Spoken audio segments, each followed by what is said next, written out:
the Switch Asia team. As you know, this event is co-organized with our fellow EU-funded Switch programs that cover other continents and regions. Switch Med covers the Mediterranean, and Switch Africa Green, which covers Africa. We all support sustainable consumption and production. And I am delighted to be here today to speak about skills and the circular economy in this side event of the EU Green Week. I'm lucky to be here in Brussels for this side event and to have attended the different conferences of the EU Green Week. 2023 is the European Year of Skills, sorry. It's also the theme of this year's side events for the EU Green Week, it's skills. So we decided to focus on skills for the circular economy, which is the bread and butter of switches in Africa, Asia, and the Mediterranean. And today we hope to get a better understanding through our discussions about what the circular economy means for skills development in these various contexts in Asia, Africa, the Mediterranean, and in Europe. I see that many of you are joining right now. Welcome. If you will notice that maybe your name is not appearing immediately, please feel encouraged to change your name by clicking on the 3 dots at the top of your video, because you're entering with the name of our host, Onyara. So the red thread of the EU Green Week, in my view, it was really equity and people. It was about fairness. This topic kept coming up in all the discussions yesterday and the day before. And I think it's because green transition, the green agenda, the Green Deal, it means change. And it means change for people in terms of skills and skills that they may need at different stages of their lives. And so that's what we're going to be discussing, what this green transition means for skills around the world. We have 4 panelists joining us today. They will each speak about the continents that they know best. And I will present them very briefly before asking them a few questions. That's the first half of our hour together. And the second hour, you will be invited to ask some questions in the chat, probably because we're expecting to be quite a large number of people. So it will probably be easier to ask the questions in the chat. So let me start with our first panelist. Good morning, Cesare Onestini, welcome. Thank you for joining us today from Brussels.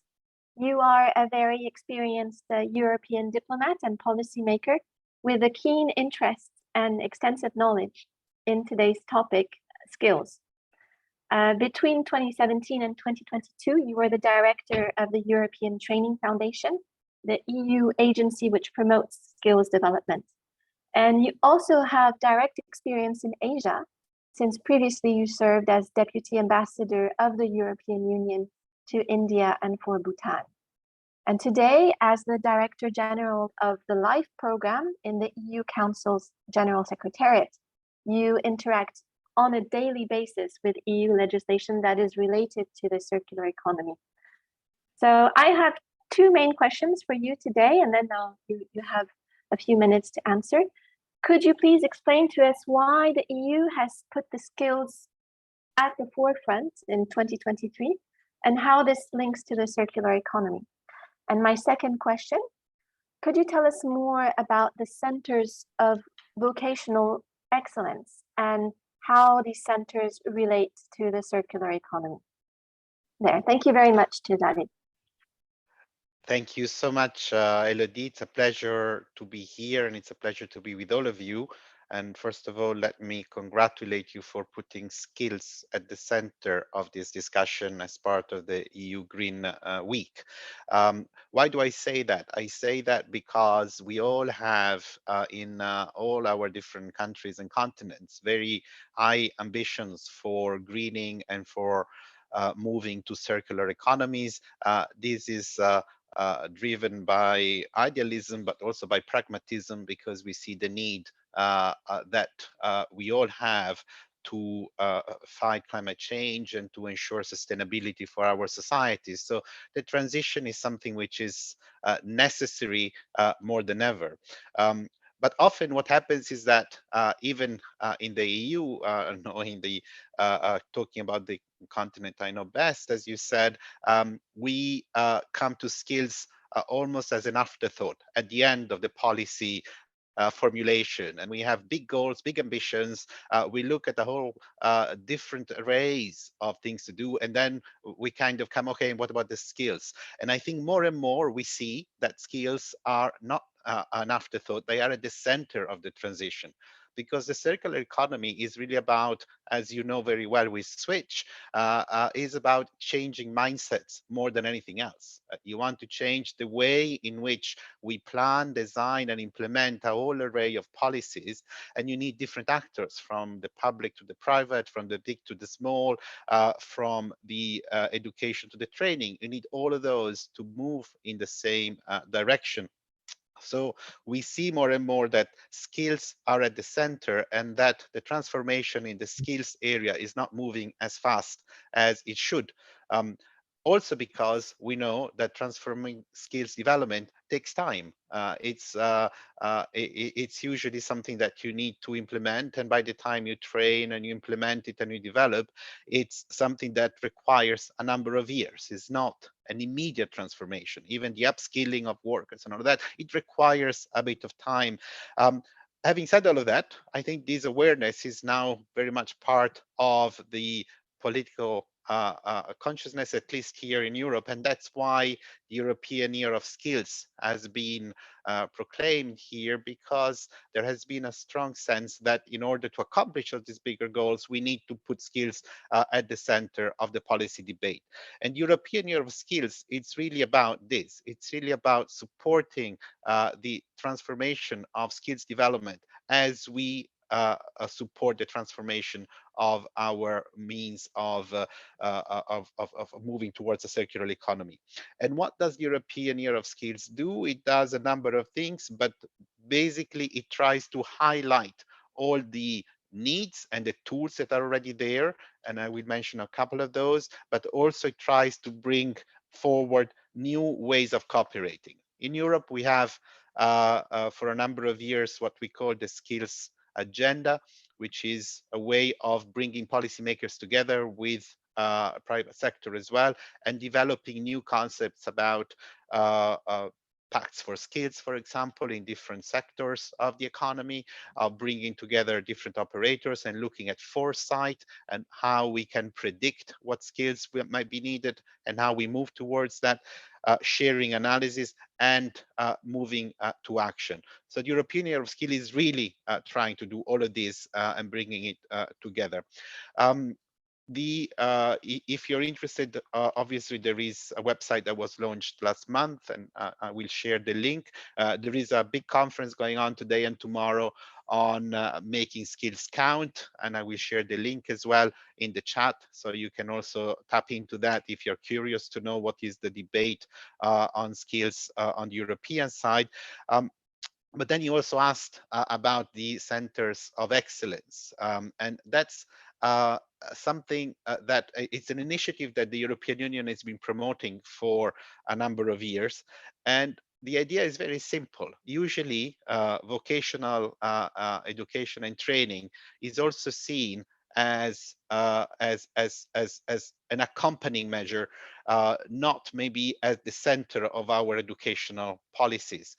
And the Centers of Excellence wants to point to the fact that within the education, within the training system, there are really excellent options, excellent opportunities, and excellent centers that develop and are at the forefront of all of these developments. And we see more and more that there is talk about moving towards transversal skills. We talk more and more in the OECD context as well for a number of years. We talk about developing skills which are more horizontal, which are more transversal, about cooperation, about innovation, about adaptability.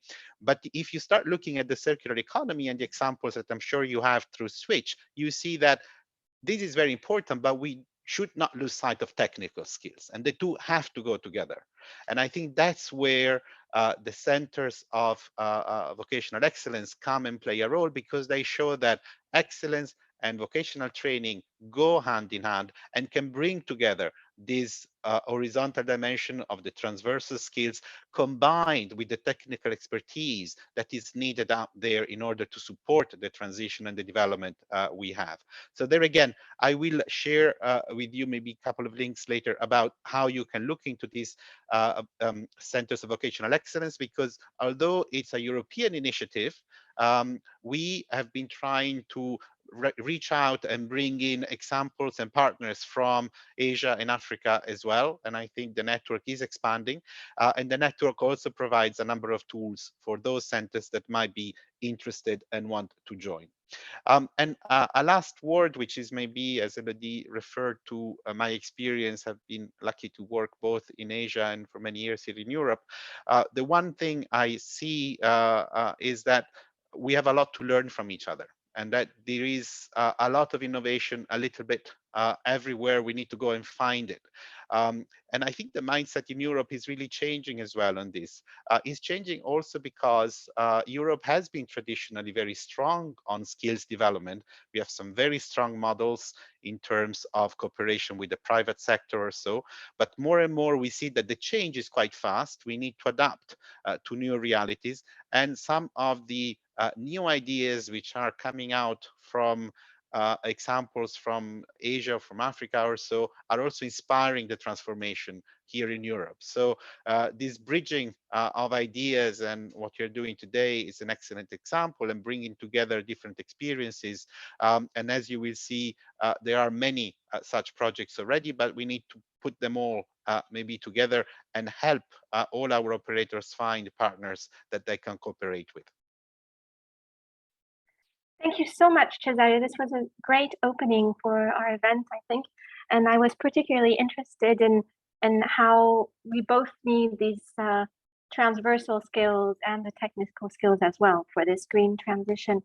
And you'll see that my colleague On has been sharing some of the links in the chat already. So if you'd like to share more, please feel welcome. But some of the links have already been shared as you were speaking. And now I will turn to our second panelist, Ms. Nurzat Abdirasulova. Thank you very much, Nurzat, for accepting our invitation. You are joining us from Bishkek, Kyrgyzstan, so Central Asia. Nurzat, you are the founder and general director of the Unison Group, and you have over 20 years of professional experience in the area of renewable energy supply, energy efficiency, green technology and finance, and also sustainable consumption and production. And in recent years, we have seen in Switch Asia that we've really seen Central Asia being at the forefront of the concepts of green and circular economy and adopting many policies that promote circularity. How is this reflected in skills development in your region and in Kyrgyzstan? And could you share the example of any sector where you can really see that they are embracing circular skills? Thank you so much, Elodie. Hello, everyone. And I'm very grateful for this opportunity to speak here for the Central Asia region and share about our experience regarding the green economy or circular economy and green skills development. And generally speaking, that Central Asia is the, as you know, it's countries of the 5 countries of the Central Asia. So it's former Soviet Union countries consisting of Kyrgyzstan, Kazakhstan, Uzbekistan, Tajikistan, and Turkmenistan. And we have a very diverse, actually, the social, economic, and as well as geographic background. And but what is the common for all of us is the climate change threats, which is happening very quick and in a fast way, and it's really very threatening way to our region, and it's quite pretty much connected with the energy, water, and food security, because Central Asia countries is also divided into the upstream and downstream countries, quite dependent from each other, for the natural resources exchange. So for example, Kyrgyzstan is the mountain country, and it's providing the water to the downstream countries for the agriculture. And with the existing the climate change trends now, we are noticing that water scarcity is increasing, which is already also put in threat our electricity generation from the hydropower sources. And another way is also about decreasing of the water access for the agriculture activities, and this puts already in threat our food security in the region.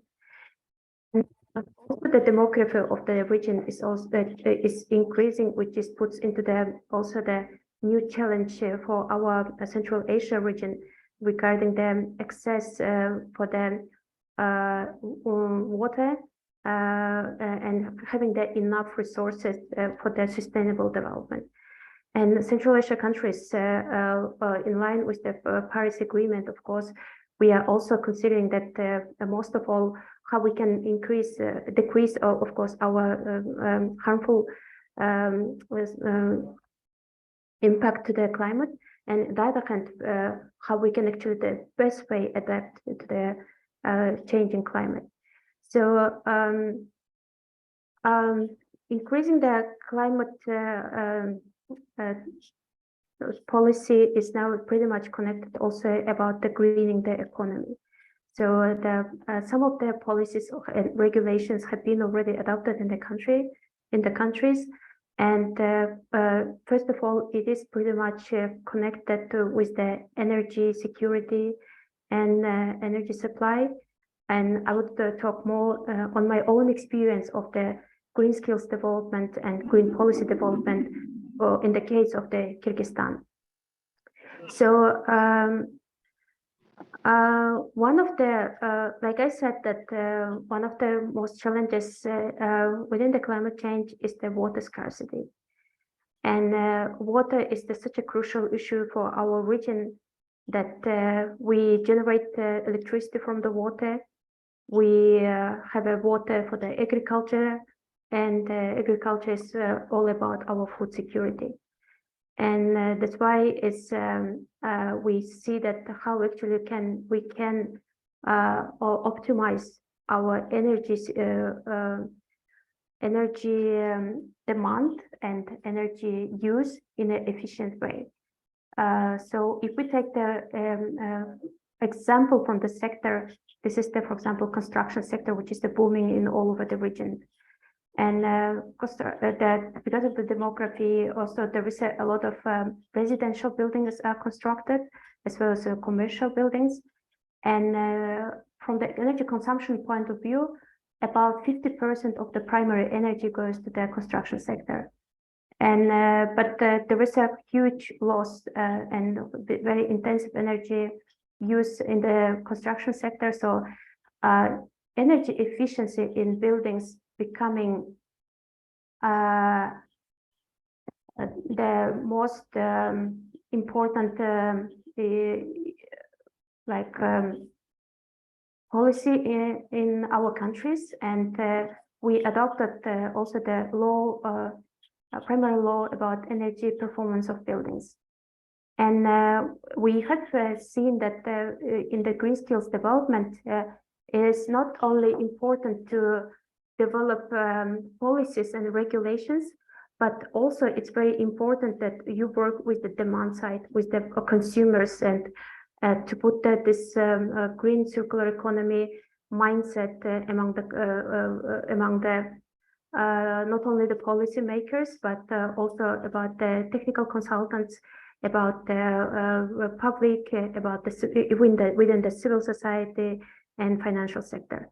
So my example is to show that within the program which I am leading in Kyrgyzstan, Kyrgyz Sustainable Financing Facility, for the last 10 years, we have been pushing for the energy efficiency in the private sector. And we saw that if there is a good mindset and understanding, the projects could be very successful. And it's very important also to bring that not only the development of the skills, but also a lot of awareness raising. And awareness raising in the country brought us into that saying that, for example, we have been achieving the great achievements on the reducing the energy by insulation of the buildings, by improvement of the energy performance of the facilities in the commercial buildings and etc. And this is that brings into me that we need to do that regional approach on the knowledge exchange. It's very important. We need to share these best examples and also learn from each other, not only within the Central Asia region, but also from other regions like from Europe and our other neighbor countries from Mediterranean. And also bridging this circular economy understanding and the skills between the business policy, government policy, consumers, civil society, and financial sector, which is very important as well, in order to have access to the funding and to make able to do these activities in a practical level. And that's it. Thank you. Thank you so much, Nurzat. That was really fascinating, and to see the challenges that Central Asia is facing, but also the solutions that you seem to be finding through the construction sector or other sectors, and which are really at the heart of the circular economy. And now I would like to invite our third panelist, Giorgio Mosongini, to speak. Thank you very much, Giorgio, for joining us. You are connecting from Barcelona, Spain. And today you'll speak to us about the Mediterranean region. You have over 20 years of experience in coordinating projects related to sustainable entrepreneurship and civil society strengthening, as well as gender equality. And at MedWaves, you set up and you now coordinate the initiative for sustainable business called the Switchers Support Program. I like the name, very nice name. So I have a few questions related to this work. Based on your experience in supporting sustainable business development in the Mediterranean region, which are the main skills you think that are needed for entrepreneurs and startups to support the transition towards a circular economy? And what is the role of business support organizations in this process? And finally, which methodologies, tools do you think are needed to support this transition towards a circular economy? Thank you. The floor is yours. Thank you very much, Elodie. Thank you very much for having us. Good morning, everybody. It's really a pleasure to be here. And this is a very interesting initiative, so thanks again. As Elodie was mentioning, I will share some reflection based on the experience of MedWaves, our center, which is the UNEP-MAP Regional Activities Center for Sustainable Consumption and Production under the Barcelona Convention in the Mediterranean. And during the last 10 years, we have implemented this regional program that Elodie was mentioning, the Switchers Support Program. So the Switchers being the entrepreneurs and the startups that make this switch towards sustainability and circular economy. And the initiative has been supported by several projects, mainly funded by the European Union, the most important of which is SwitchMed. What we do, what has been done so far, essentially we have developed specific methodologies and tools for circular business development, and we have supported especially a business support organization, more than 100 business support organizations and 600 experts in transferring those sustainable business development skills that are needed. And in collaboration with those business support organizations in 11 countries, we have also provided direct support to entrepreneurs and startups, supporting more than 3,500 entrepreneurs in developing their circular business models and incubating also almost 200 circular startups. So based on our experience, which are the main skills that are required to support the transition towards circular economy? In our view, the transition towards sustainable consumption and production and circular economy requires a transformation of current business models. So the dominant business model in the current economic system are not compatible with environmental and social sustainability. Emerging companies in a circular economy scenario will need to adopt a triple bottom line approach. Environmental and social dimensions should be at the core of the value proposition of their business models, and the transition towards circular economy will therefore progress in parallel with the emergence of innovative business models that are able to reduce their environmental and ecological impacts, as well as to address environmental and social challenges. In this sense, the crucial skills and competencies that we need are those that can enable the emergences of eco-innovative business models. So we need knowledge and skills related with eco-innovation, with life cycle thinking, and with eco-design. No? Skills linked with eco-innovation will allow us to develop those innovative business models that we need, offering new and alternative products and services able to reduce environmental impacts and able to create environmental added value. For example, shifting from electric cars to shifting from cars to electric cars, or even better, to electric mini scooters or bikes. And also at system level, eco-innovation can bring us, can support the transition in entire value chains, and also the transformation of consumption patterns that are linked with those value chains. So, for example, following the same example, we could shift from private-owned cars to car-sharing systems, or even better, to bike-sharing systems, etc. From an eco-design perspective and life cycle thinking, we need skills and competencies to reduce environmental impacts and increase ecological performance in all the stages of the life cycle of a product or a service.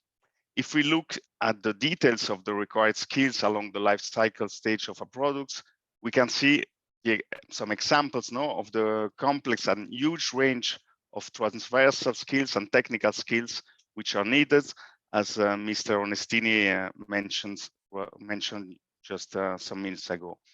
So, for example, when we consider materials and resources, we need skills that can allow us to use local materials, renewable resources, recyclable materials, that knowledge that can help us to use waste and byproducts of other companies or other value chains, etc. When it comes to production processes, we need competencies and knowledge to deploy the most efficient processes and technologies. So using less energy, using less water, less materials, etc., reducing or eliminating waste and pollution, etc. If we talk about packaging, for example, we need skill and knowledge to reduce or avoid packaging. We need skills and knowledge to have returnable packages, bio-based package, or reusable packaging. At the use and maintenance stage, this is a very important phase also, when the responsibility is on the end of the consumers. We need skill and knowledge that can enable business models that allow resell of products, repair products, reuse products, share products, with the sharing economy models. For example, with the platform, there we need specific knowledge and skills that can also adapt those solutions to each context and each country. And finally, in the end of life phase, we need skills and knowledge to extend the resource use, keep resources in use, and recover resources after disposal. So this is very important in terms of identification of materials, ensuring circular supplies, and also be able to sell or buy products and waste to other companies and other supply chains. So how can we teach those circular skills? In our case, what we have been doing is to support entrepreneurs and startups specifically through the business support organizations that need to cover this role in the different countries. So those are public, private, and non-profit organizations which are delivering business development services to entrepreneurs.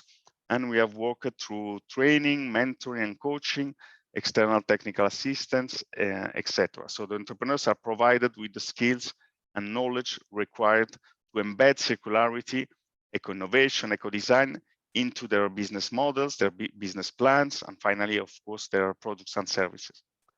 Beyond direct support to entrepreneurial startups, for us, the essential element is building capacity of those business support organizations so that they can incorporate a circular perspective in providing business development service. In terms of resources, we have all the methodologies and tools for sustainable business development that are freely available in a platform. I can share the link in the chat.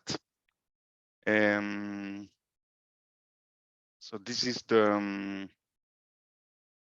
Switcher Support Program toolbox, in which you can find all the tools and methodology. Finally, we can't leave aside the perspective of a just transition towards circular economy, especially in the southern Mediterranean countries.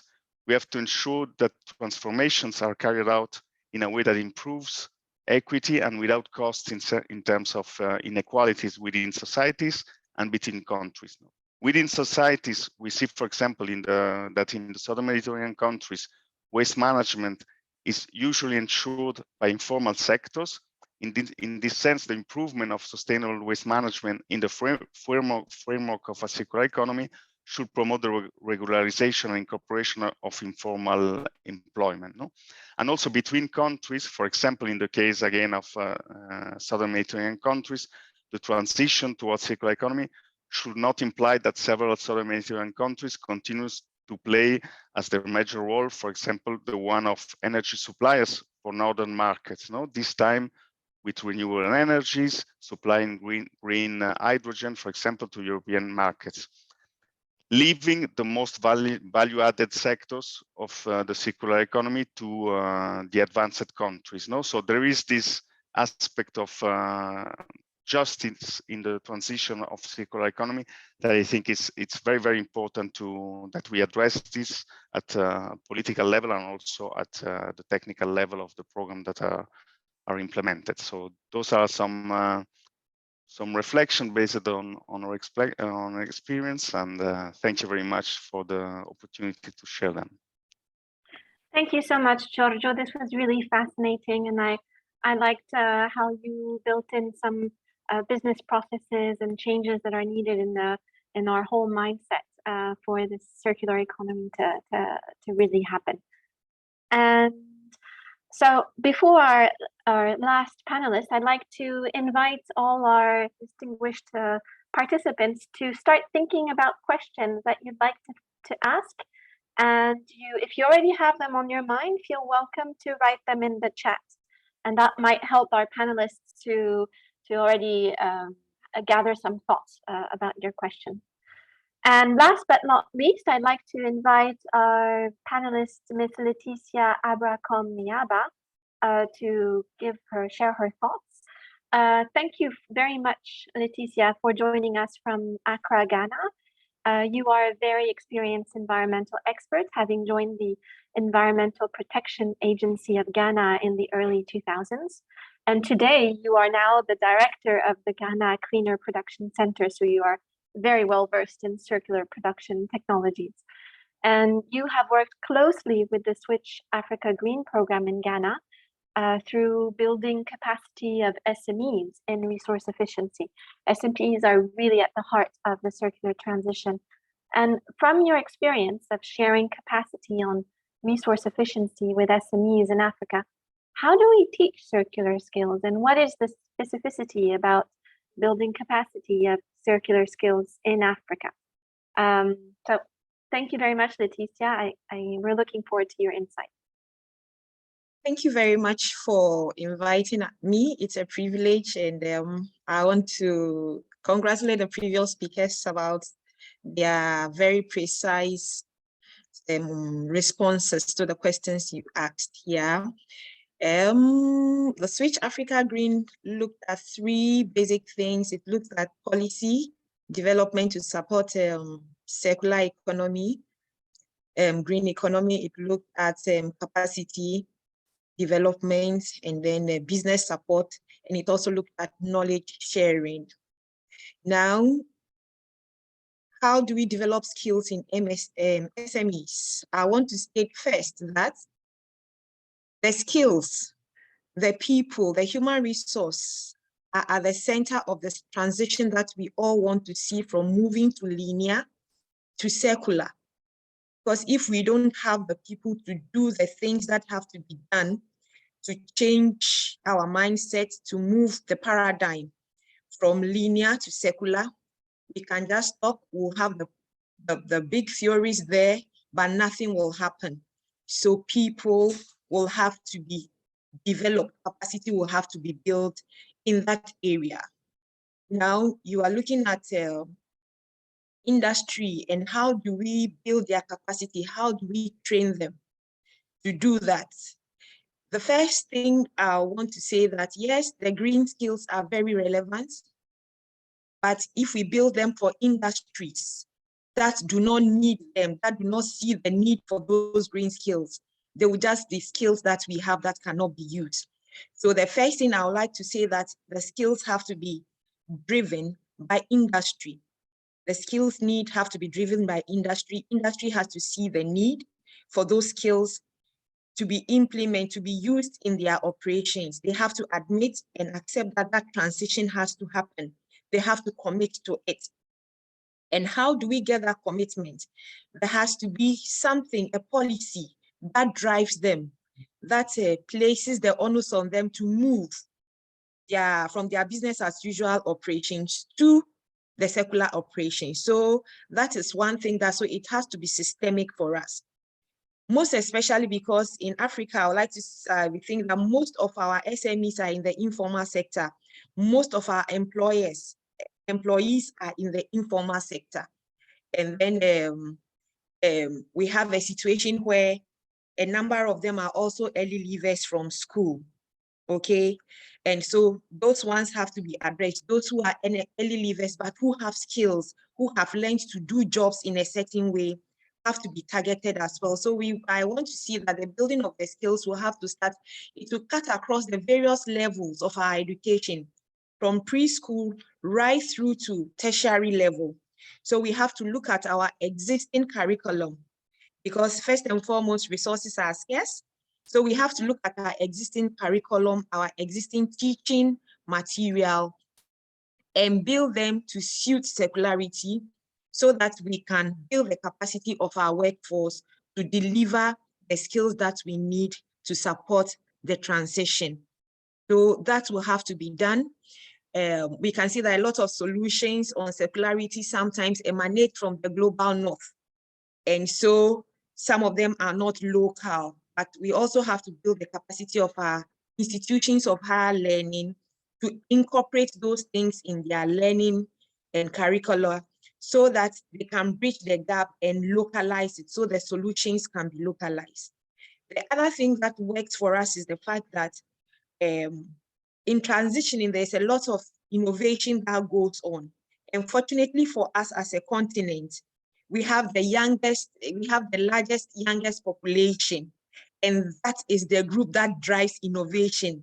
That is the group that wants to try out new things. They want to be entrepreneurial. That is the group that want to take risk. So I see them as a really, really, really rallying point for building those skills. And so we have to look at them and look at their needs. Then we have to move from the traditional ways of teaching to coaching and training so that we build competencies based on what people can actually do, but not shift away. The knowledge is important, but that knowledge must translate into results that we want to see. We should not just know the equations, but we should know how those equations can work for us in so the teaching and the coaching. So competencies will have to be looked at. So that is where the TVET, the technical vocational education training, also comes in. So we have to look at that sector also and build that capacity so that people will learn by doing. Then we can build those capacities. The other thing I will want to talk about is that in transferring those skills to SMEs, we have industry associations across the continent. And that awareness creation will also have to start at that level to get them to get the buy-in so that at their point, those skills can be introduced at that level so that the people already in the workforce will also get some training and capacity built on the skills that they need for the transitioning.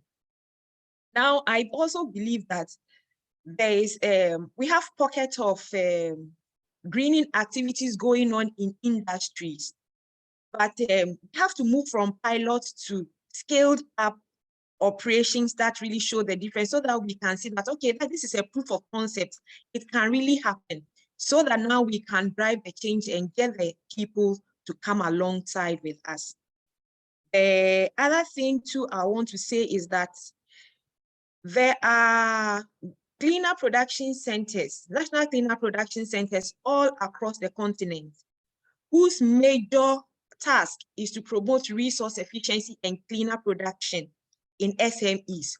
So I think that we'll have to look at supporting them, resourcing them to deliver those skills that are very crucial to support the transition that we all need. Thank you very much.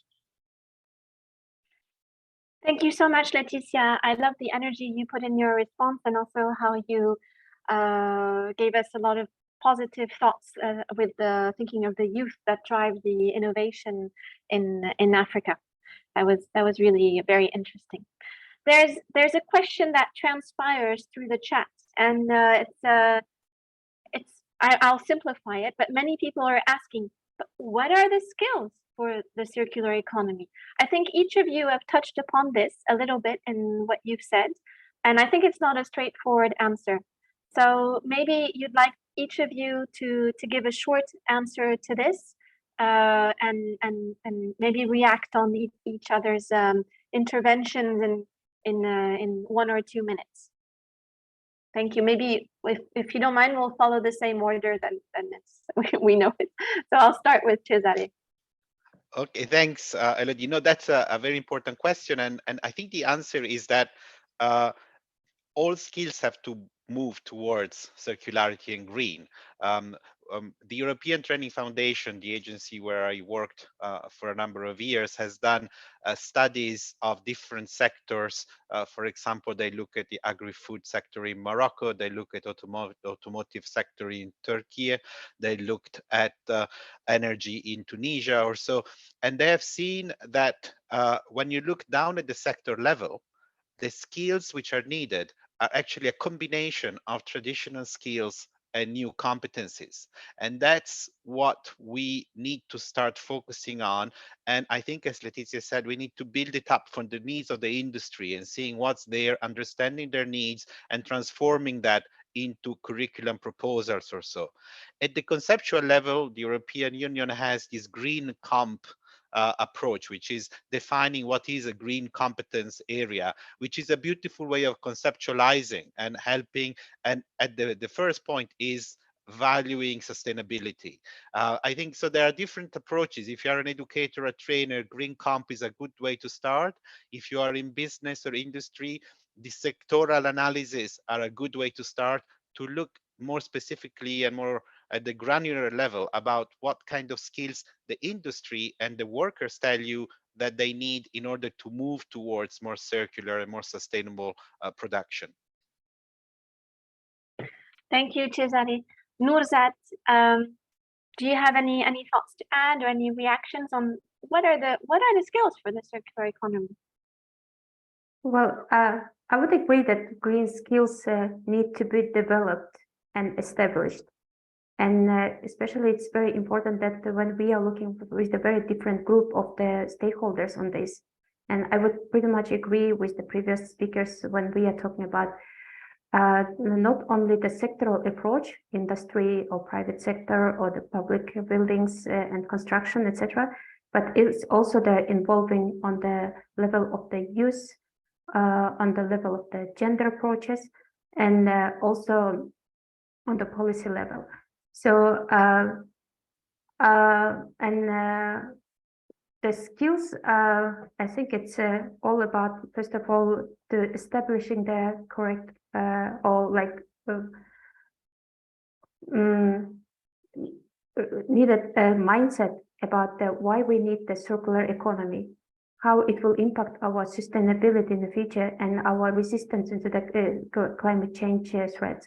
So that's I think that the main issues now in the main things that we need to answer, and then develop this relevant skills, green skills for the relevant stakeholders and relevant sectors. Thank you so much, Nurzat. Giorgio, what are your thoughts? Yes, thank you very much. Well, as I think that as we saw, we are talking about a very complex set of skills, no? A very comprehensive umbrella of skills that are embracing several sectors and areas of knowledge, etc. It's a mix of general skills with also, of course, technical skills. For me, the most important group of skills is linked with the need of this transition. No? If we need completely different business model and different, and we will need to transform all entire value chains, etc. The most important set of skills is linked with system thinking, innovation, eco-innovation, as I was saying, creativity, that was also mentioned. So because we really need to provide alternative ways to meet the needs of people and ensure that the transition is done also with a social dimension. Then, of course, there is a very broad set of technical skills in all the different economical sectors, and also in the different stages of the life cycle of a product or a service. From design is very important, because most of the environmental impacts of a product and a service are already fixed by the design phase.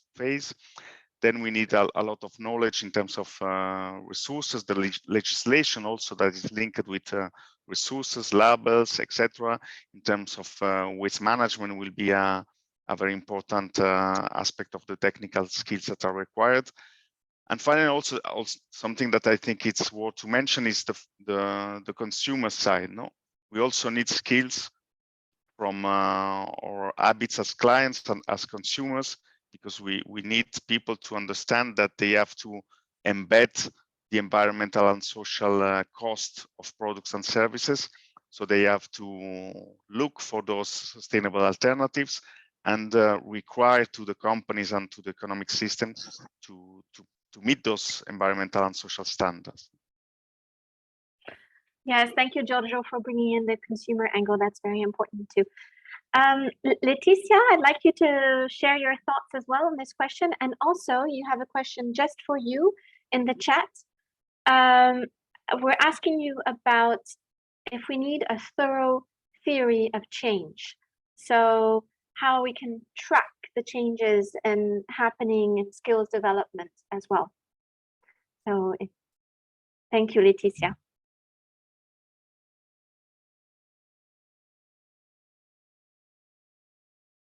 I cannot hear you right now. Sorry.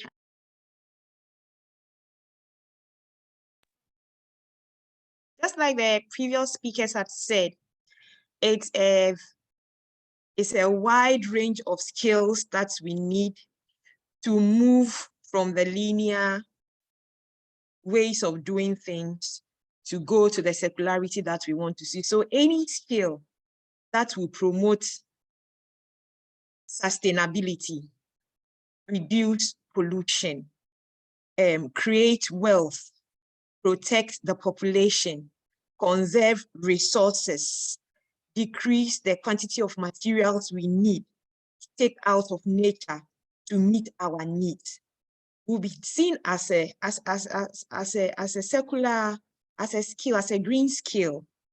So you are looking at what we'll do to minimize waste. How do I now design my processes in production to reduce waste in my raw materials? How do I convert waste to resources?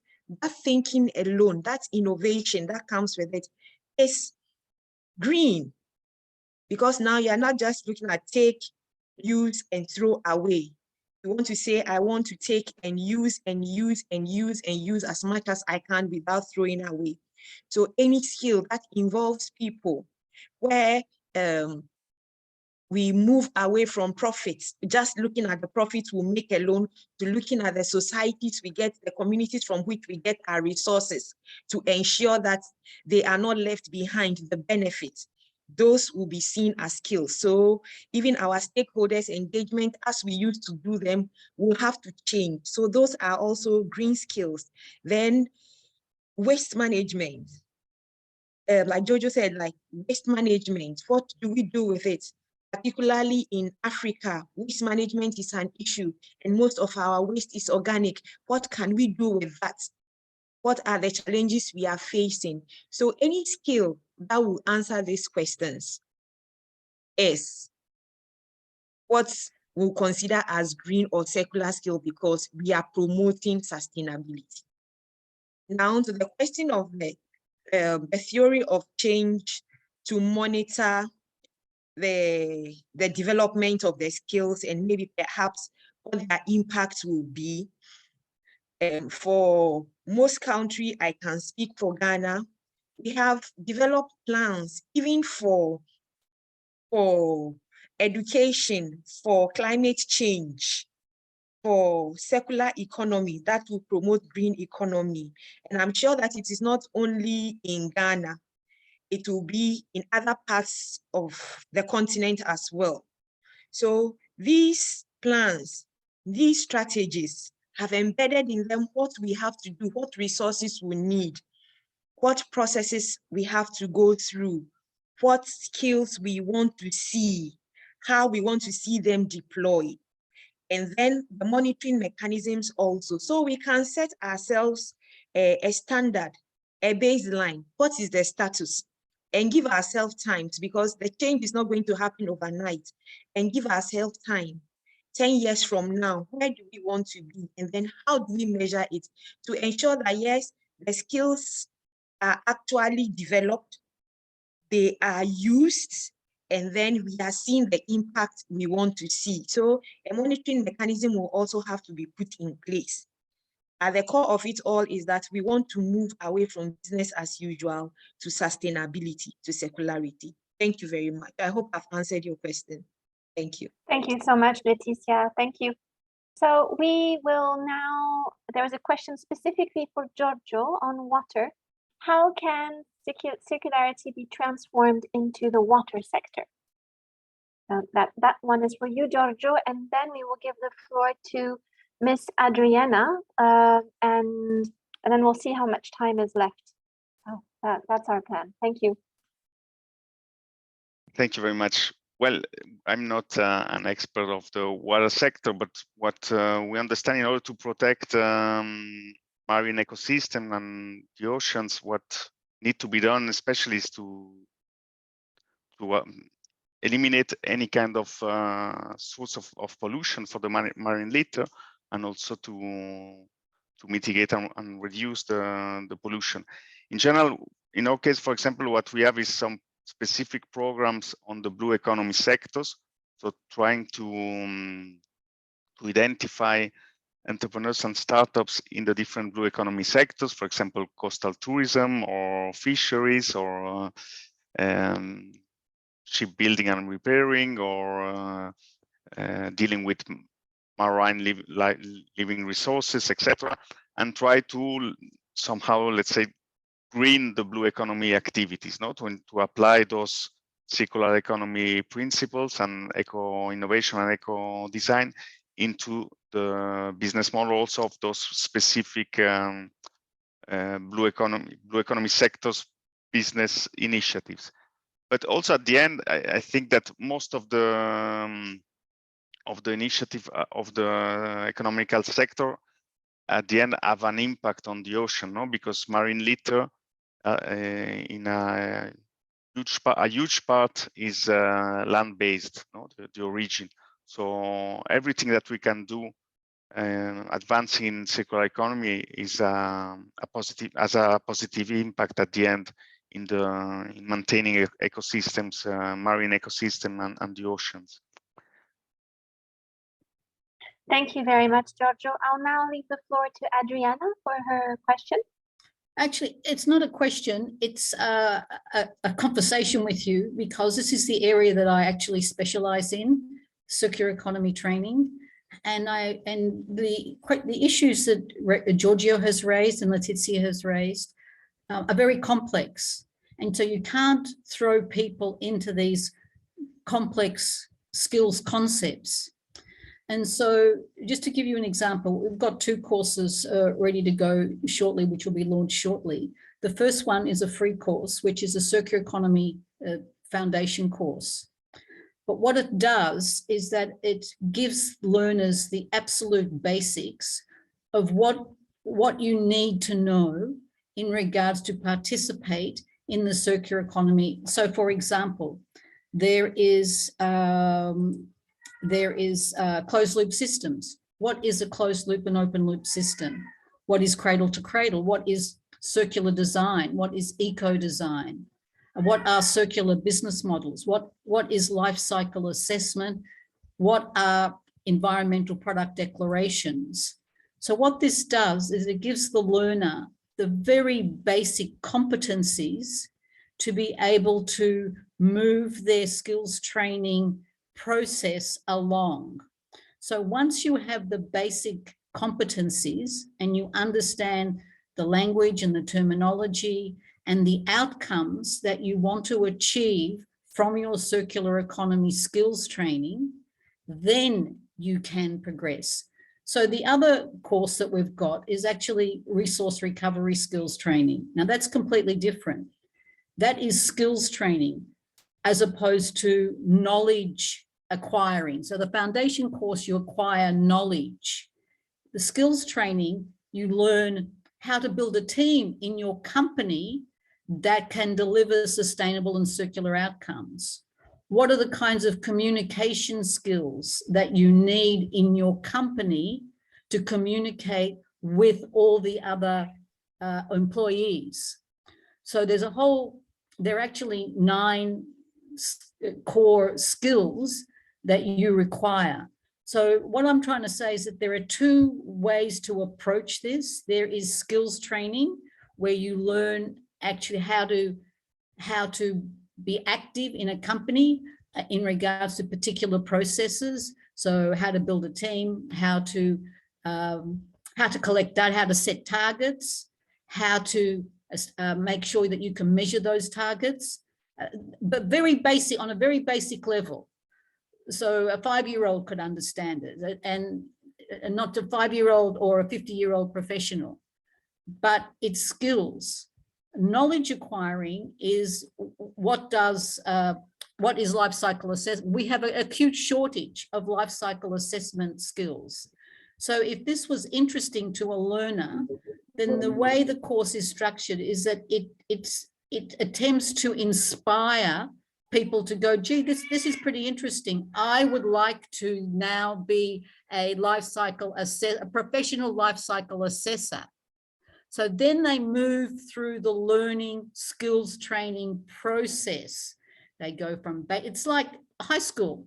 You go from Form 1 to Form 2, and as you go along, you become better until you end up at university. And it's the same with these skills training, except it can be done over the course of, 3 or 6 months, depending on the industry sector that you're working in. And I think it's very important that we don't just talk about skills training in broad concepts. This is what we need. Well, how do we get there? How do we get to those things that Giorgio's talking? Giorgio's brought up, I'm going to watch this recording again and again and again. Giorgio has brought up some very interesting points, but he hasn't outlined how you get to the final outcome. And that's my job. That's what I do. I'm the one who fills in the gap between somebody in Letizia's country to where Giorgio's talking.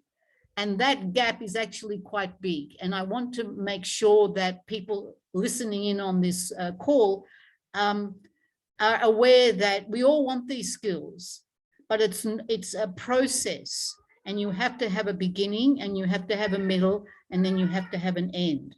So thank you for giving me the floor, Elodie. Thank you, Adriana. That was brief and very interesting. Thank you for your intervention.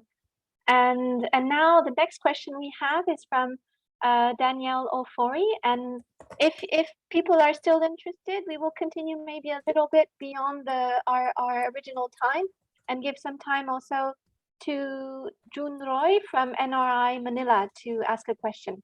Thank you. Danielle, the floor is yours. Yes, thank you. Just a quick contribution.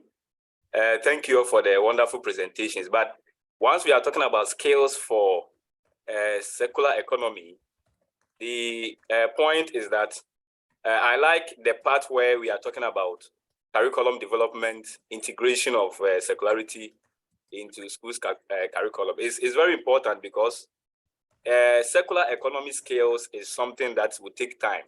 And I believe if we also look at even kids, our kids in school, the basic level, because, you know, during the formative stages of the development of a child, they learn faster, they learn a lot of things.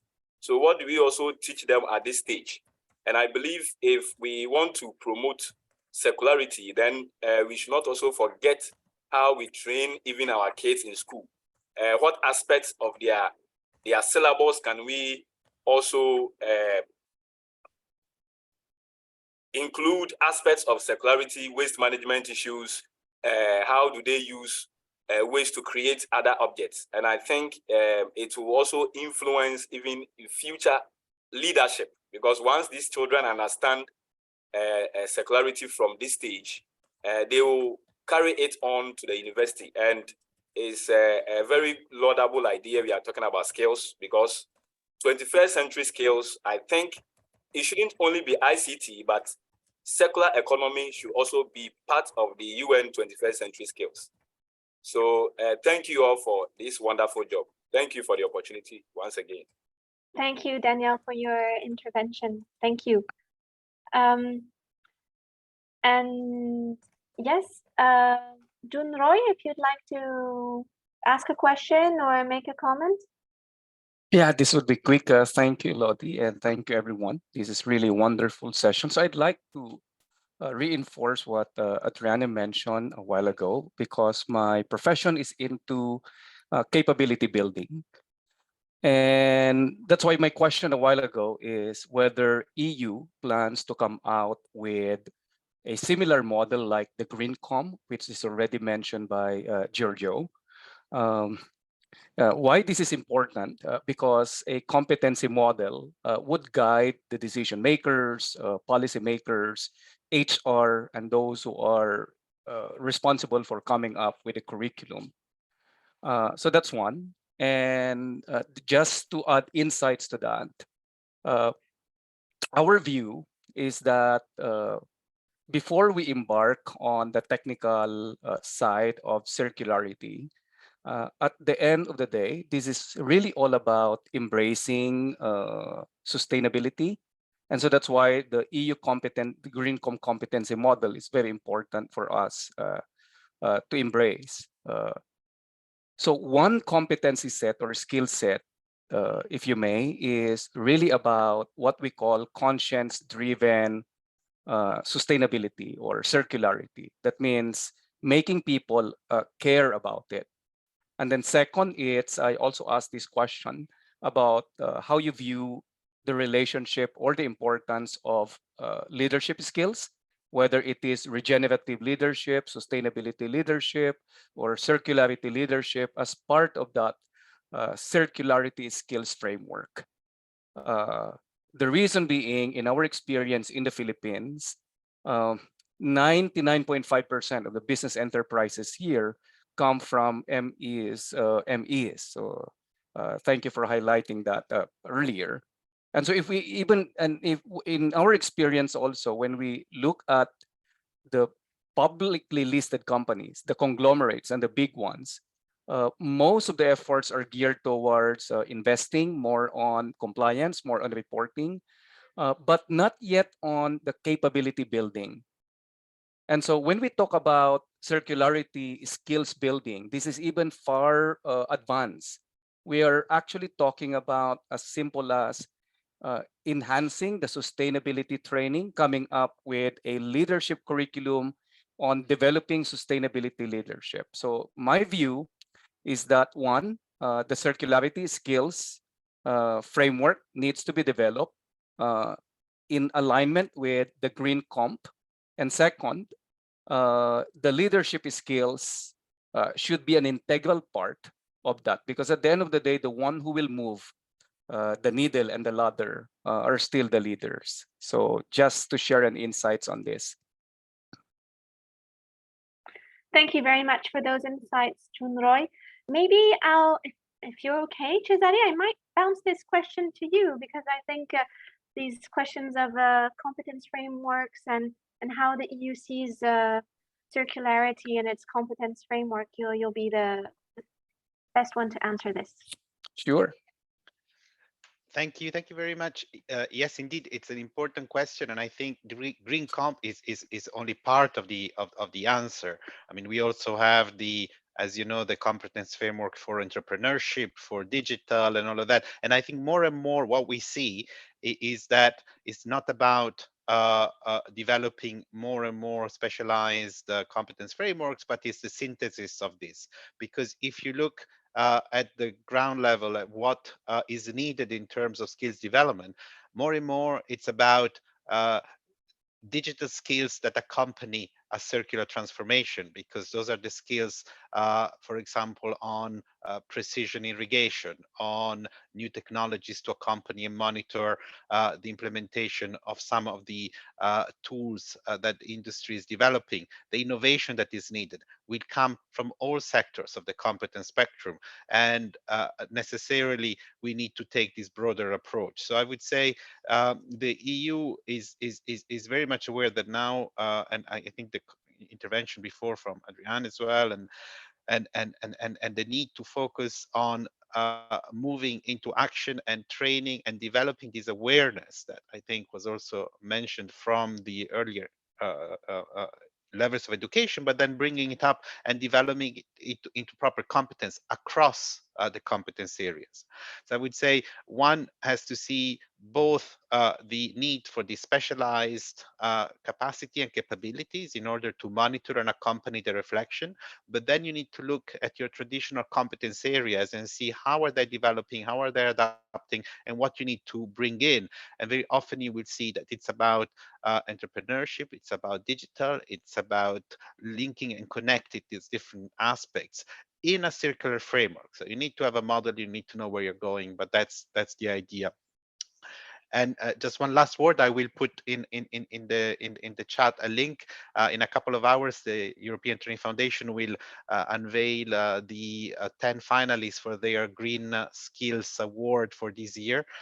It's 10 beautiful examples from countries as far apart as Indonesia to Kenya to Armenia. So if you want to have some inspiration, you will see 10 beautiful examples, and you can all vote for your favorite.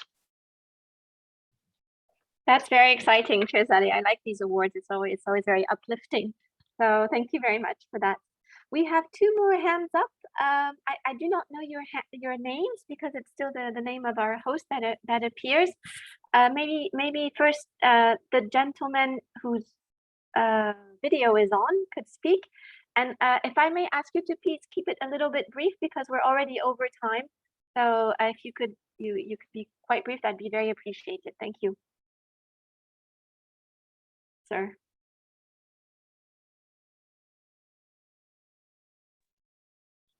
Good morning. Can you hear me? Good morning. Yes, we can hear you. My name is Abraham Metzing from South Africa, and I'm a beneficiary of the Switch Africa Green. Transitioning the Switch Africa Green circular economy in South Africa, the wheel is turning a bit slow, as some companies do not practice the circular economy operations in their daily activities.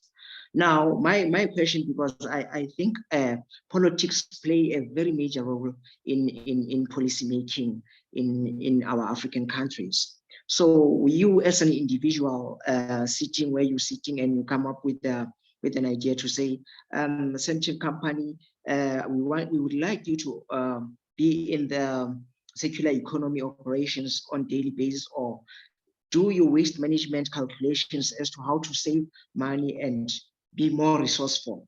My question is, first step which one can take to say, to introduce a certain company or maybe a few companies to say, these are operations that you can take and you change the whole operations of you, maybe the emission in your companies, and to say, this is the way that you can go green waste management route and circular economy transition. So my question is that which step should one take in order to introduce that in South African companies that are not doing the operations as yet? Thank you very much. Thank you very much, sir. So if I understand is, what are the first steps to start being cleaner and more circular, what for a company to take? So if I may, I might give this question to answer to Miss Leticia, as she's very experienced with SMEs in Africa in another context in Ghana, but she may be the best place to answer your question. Leticia? Yeah, hello. Can you please repeat the question again? Sorry. Okay. My question is, what is the first step that one can introduce to companies to say, this is the route that a company should use to say, you have too much organic waste, green waste in your company. So this is the route that one should take, or the company should take to revenue or to transition the circular economy in the company. So what is the first step that one should take to introduce the system into a company? Thank you very much for that question. In my work in industry, you should know that there's always an inertia, a resistance to change. It's we have been doing it for 100 years and it's the same. It is not going to change. It is not our core business. My core business is to produce what I've been set out to produce, and waste is not my issue, okay? So what you do is present the business case for them, because for them, money, for most businesses, even though money is not everything, if you are able to demonstrate how much they are losing by allowing what they are going to waste, they sit up and they see the opportunity that the waste brings. Because after all, you spend money to buy, you spend money to transport, you spend money to process, and then you spend money to actually dispose of the waste. So if you can save all this, the waste part of it, it's a lot of gain for you. So the first thing is to get them to see that there is money, there is value in what you are going to do. What we have not been able to do is also quantify the environmental cost of some of our operations. So if you are able to quantify the cost, what that waste disposal means on public health, what that waste disposal means on downtimes where people productivity because people fall sick, what that waste costs the municipality to actually treat, okay, what it costs the environment, what it does to our water bodies, what it does to our land, then people will begin to rethink. So that business approach, that is very important. The value that comes with managing waste sustainably comes. But I also think that to be effective, there should be some policy drive also from government, from regulators, where targets are set by government to say that, okay, by policy, that within this period of time, we want to see this sector do A, B, C, D, set a target, you have to meet this target, reduce your waste by this percentage. They already even exist in our environmental permits that we issue, but the enforcement will also have to be carried out to monitor the gains. And when we monitor, we can also quantify and then share the knowledge of the gains, the benefits that doing it right has also brought to the companies, like a kind of public, awareness creation to bring people on board, more people on board to do that. Thank you. Thank you so much, Leticia. I thought that was very interesting. Yes, you have to speak the business language and go back to the bottom line. We have one very last question. Sorry, I will not pick more after this because our panelists have already shown patience in going over time. So, Mr. Bhumitra Tulsi, could you please Yes. be quite succinct? Thank you very much. Yes. No, thank you very much. I'm Mr. Bhumitra Tulsi from University of Mauritius, and we were beneficiary of the Switch Africa Green for the implementation of good agricultural practices and green supply chain. Okay, I have two queries that I'd like to hear some sharing of practices. In this in the implementation of sustainability, one of the challenge faced is that you have some kind of turf war between ministries. For example, in our case, we had between Ministry of Agriculture and Ministry of Health. Okay, so I would like to hear some of the good practices in handling this kind of situation.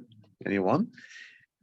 Secondly, I believe that when we talk of life cycle costing, it's high time that there is, in terms of skill building, especially the skill building of accountants.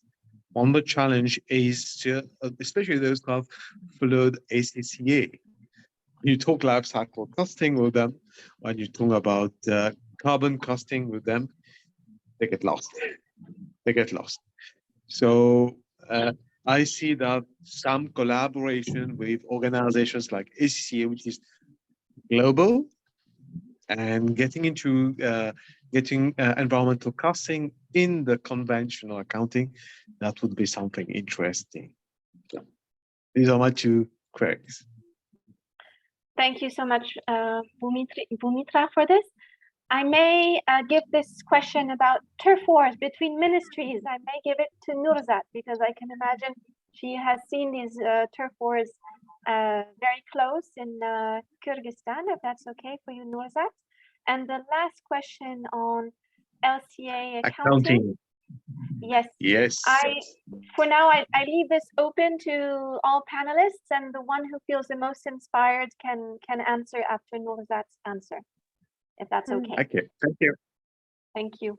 Yeah, thank you so much for the question. And I think this is the challenge. I think we actually meet in many countries and as well as in Kyrgyzstan. So the miscoordination between the government agencies, and there is sometimes duplication of the activities, which happens also very often. And this is the real, actually the stopping point in some of the good initiatives sometimes. So it might take the years in order to get into the common understanding and then make a really like powerful joint effort in order to achieve the sustainability goals. I think that in many countries, it's because of also maybe there is a different understanding of the topic, because we have also talked in previous speakers as well mentioned about the really importance of the having the general or maybe like in common understanding of the terminology of the circular economy activities. So when we start, first of all, we should understand that also that what we or if we have all in the same understanding of what is the green development, what we would like to achieve by the sustainability, and what is our role in order to make it this common effort from the different ministry and stakeholder level. And this is the why we need to work very hardly, I think, on the capacity building, and especially capacity building on the local level, because in this type of the bridging of the knowledge and bringing this understanding in common, I think that technical capacity of the maybe outside organizations, not only from the like Europe or somewhere, but also on the local level, technical consultants, technical assistants might be very important. So I would also emphasize that it's very important when there such a like situation occurs, when there is a miscoordination between the ministries. It's very important that there is a involvement of the independent third side or from the maybe as a technical assistance from the consultancy services, which has the actually the good understanding and this capacity in order to bridge this skills development in the agency level. So maybe our other speakers can add for that. Thank you. Thank you so much, Nurzat. So I'd like now to ask the other speakers for one of them for one last intervention to answer the question of Mr. Bumitra about life cycle analysis. Maybe Bumitra, you could repeat the question just once more. Yes, my question is that there is a need to uplift the skills of accountants, because when we have to do life cycle costing, we have a major challenge to get the information, get accountants to understand that we need a different approach if we want, for example, to identify the different opportunity costs linked to different environmental waste. And partnership with probably ACCA, which is the global organization for chartered accountants. That could be interesting. Yeah, so data and counting not only money, but also waste and resources and how we do that. Yes, very interesting question. Giorgio, do you feel inspired by this question? I saw you getting ready to answer, so if I saw that well. Well, no, thank you very much. No, just mention that maybe if some specific companies lack this kind of skills and knowledge, there are a lot of tools also that are more qualitative. No, for example, you can find one in the toolbox that I shared the links. You just have to register as entrepreneurial company, and you have an eco design tool that can help you to perform a life cycle assessment of a product, but it's a more qualitative tool, so it's quite easy, and you don't need specific skills to use or major skills to use the tool. So you can find also different solutions, no, that can be adapted to the knowledge of a specific company and their staff. Yes, thank you, Giorgio, for pointing us towards the knowledge, because that's often the most difficult nowadays to find the right answer you're looking for. So I'm very sorry for the remaining questions. I think we'll have to close now. This was an excellent session, and we had so much inspiration. If you have remaining questions, like I see you do, Thomas, and I loved your comment on the chat, please feel welcome to reach out to us by email, and we can maybe redirect your question to one of the panelists. Thank you so much, Cesare, Giorgio, Nurzat, and Leticia, for your interventions. It was, I think everyone really valued all your insights. Thank you so much, everyone. Have a good day and good evening. Thank you. Thank you too very much for having us. Bye. Thank Thank you. you so Bye. much. Thanks. Thank you very Bye. much. Have a nice day. Thank you, everyone. Bye. Thank you, Honorable.